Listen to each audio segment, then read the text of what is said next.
The Long Road, written by Benedict Cumberbatch. Night had fallen. John, weary from a long drive, scanned the endless highway. His headlights illuminated the desolate landscape, empty, bleak. He shivered, the silence outside his car deafening. He needed gas soon. The miles ticked by slowly. John felt a knot of anxiety in his stomach.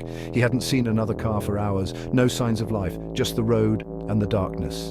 Then, a faint glow appeared in the distance, a beacon of hope.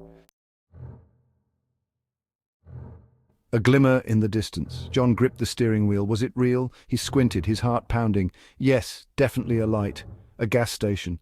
Relief washed over him. He steered towards it, his headlights revealing a weather-beaten sign. Last chance, gas.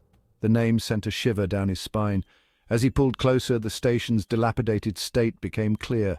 Paint peeled from the walls, the pumps looked ancient.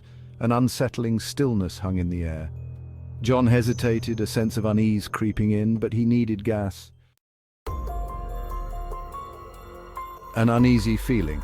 John stepped out of his car. The silence was unnerving. No wind, no insects, just an oppressive stillness. He cautiously approached the main building.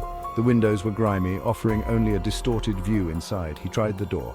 Locked. He knocked. The sound echoed through the emptiness. He waited. Nothing. He was about to turn back to his car when he heard a faint noise from inside, a soft shuffling sound. He knocked again, louder this time.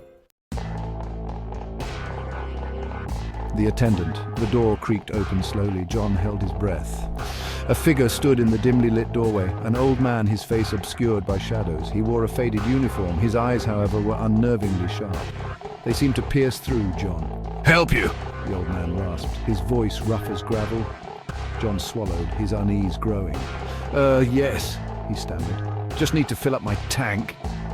The old man nodded slowly and stepped aside, gesturing for John to follow him. A fill-up and a flicker. The night was unusually quiet, the kind of silence that makes you feel like you're being watched. The gas station stood alone, a relic from another time, its neon sign flickering sporadically. John followed the old man to his car, the gravel crunching under their feet, the only sound breaking the eerie silence.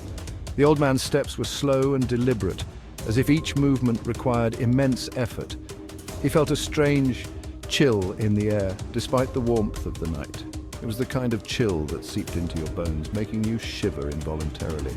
John pulled his jacket tighter around him, trying to shake off the feeling. The old man moved with an unnatural stiffness, his gaze never leaving John. His eyes were dark and hollow, as if they had seen too much, and yet nothing at all. John couldn't help but feel a sense of unease. He picked up the gas nozzle, the metal cold and heavy in his hand. The sound of the nozzle clicking into place echoed in the stillness, a stark contrast to the silence that surrounded them. John reached for his wallet, but the old man stopped him with a gesture. His hand was gnarled and weathered, the skin stretched thin over his bones. There was something almost otherworldly about him. "Don't worry about that," he rasped, his voice like dry leaves rustling in the wind. "No charge tonight." John frowned, his instincts screaming that something wasn't right. Why would he refuse payment? As the old man started filling his tank, the lights of the gas station flickered and dimmed. The once bright neon sign now cast long, eerie shadows that seemed to move on their own. The air grew colder, and John could see his breath misting in front of him. The shadows seemed to dance around them, growing longer and more menacing. They twisted and writhed as if alive, reaching out with dark tendrils. John's heart pounded in his chest, a sense of dread washing over him. He knew he needed to leave, but something held him in place, a force he couldn't see or understand. The disappearing attendant. John watched the old man, a knot of unease tightening in his stomach. He was sure he had seen the reflection of the old man in his car window a moment ago, but when he looked again, it was gone. The old man had vanished. He quickly turned around, searching for the attendant. The gas pump clicked, signaling a full tank. John pulled the nozzle out and hung it back on the pump. Where had the old man gone? And why was he suddenly so afraid? Impossible reflections. A phenomenon that defies logic and reason, leaving those who witness it questioning their own sanity. John glanced back at his car, his heart skipping a beat. The night was still, the air thick with an unsettling silence. He could have sworn he saw a figure sitting in the driver's seat, a shadowy presence that seemed to materialize out of nowhere, a silhouette shrouded in darkness, its form barely discernible but undeniably there. It was as if the shadows themselves had come to life. He blinked, his mind struggling to comprehend what he was seeing. The figure was gone, vanished as quickly as it had appeared, leaving behind an eerie emptiness. He cautiously approached his car, his hand hovering over the door handle. Each step felt like an eternity, his senses heightened by the adrenaline coursing through his veins. He peered through the window, his breath catching in his throat. Empty. The interior of the car was as it should be, yet the sense of unease lingered. He was sure he had seen someone or something. The image of the shadowy figure was burned into his mind, a haunting memory that refused to fade. His hand trembled as he unlocked the car and quickly got in, locking the doors behind him. He sat there, heart pounding, trying to make sense of what had just happened. Was it a trick of the light? A figment of his imagination? Or was there something more sinister at play? The questions swirled in his mind, each one more unsettling than the last. He couldn't shake the feeling that he was being watched, that the shadows were hiding something impossible. Breaking free, John fumbled with his keys, his hands shaking. He started the engine, the sound deafening in the oppressive silence. He put the car in gear and slammed his foot on the accelerator, desperate to escape the eerie grip of the gas station. As he sped away, he risked a glance in his rearview mirror. The gas station stood alone in the darkness, the single light flickering ominously. And for a fleeting moment, he could have sworn he saw the old man standing by the pumps, a knowing smirk on his face. A desperate search. Days later, John couldn't shake the memory of the phantom gas station. He told his friends, his family. They dismissed it as a trick of the mind, exhaustion playing tricks on him. But John knew what he had seen. He had to know. He retraced his route, his map spread out on the passenger seat. He drove for hours, searching for the last chance gas sign. He wouldn't rest until he found it. He had to prove to himself, and everyone else, that he wasn't crazy.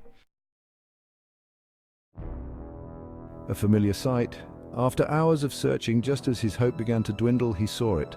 The sign, last chance gas, the same faded paint, the same eerie stillness. It was exactly as he remembered it. He pulled up to the pumps, his heart pounding in his chest. This time he would find out the truth.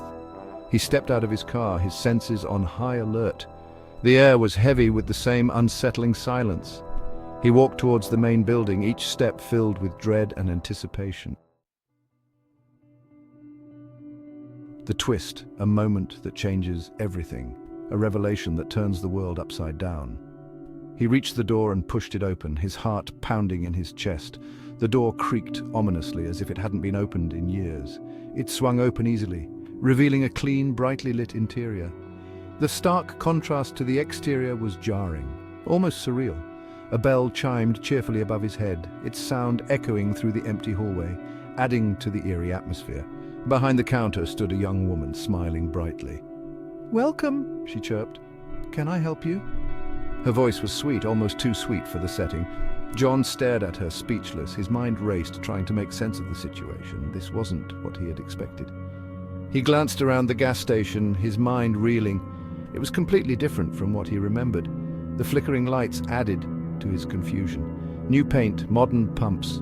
Everything looked new and well-maintained, a stark contrast to the dilapidated state he had seen before. No sign of the old man or the eerie atmosphere. What was going on? He felt a chill run down his spine. "Sir?" the young woman asked, her brow furrowed in concern. Her eyes seemed to pierce through him, as if she knew more than she was letting on. John cleared his throat, trying to regain his composure. He felt like he was in a dream or perhaps a nightmare. I was here a few nights ago," he stammered. His voice sounded foreign to his own ears, shaky and uncertain. The young woman's smile widened, but there was something unsettling about it. It didn't reach her eyes. "That's strange, sir," she replied, her tone still cheerful, but with an undercurrent of something darker. "This gas station has been closed for renovations for the past month." John's mind raced. How could that be? He distinctly remembered the old man, the eerie atmosphere, the sense of dread that had enveloped him. He felt like he was losing his grip on reality. He glanced at his reflection in a cracked mirror on the wall. His face looked pale, almost ghostly. Was he imagining things, or was there something more sinister at play? The young woman watched him intently, her eyes never leaving his face. "Are you sure you were here, sir?" she asked, her voice now tinged with suspicion. John shook his head, trying to clear the fog of confusion. "Yes, I'm sure," he insisted. "It was just a few nights ago. Everything was different." The woman's smile faded slightly, and she leaned forward, her expression serious. "Perhaps you should sit down, sir," she suggested. "You look like you've seen a ghost." John nodded numbly and sat down on a nearby chair. His mind was a whirlwind of thoughts and emotions. What was happening? Was he losing his mind?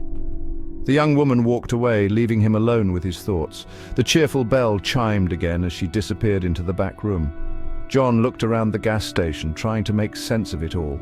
The bright lights, the new paint, the modern pumps, it was like stepping into a different world. He took a deep breath, trying to calm his racing heart. There had to be an explanation. He just needed to find it. As he sat there, the gas station sign outside flickered in the night, casting eerie shadows on the walls. The twist had left him questioning everything he thought he knew.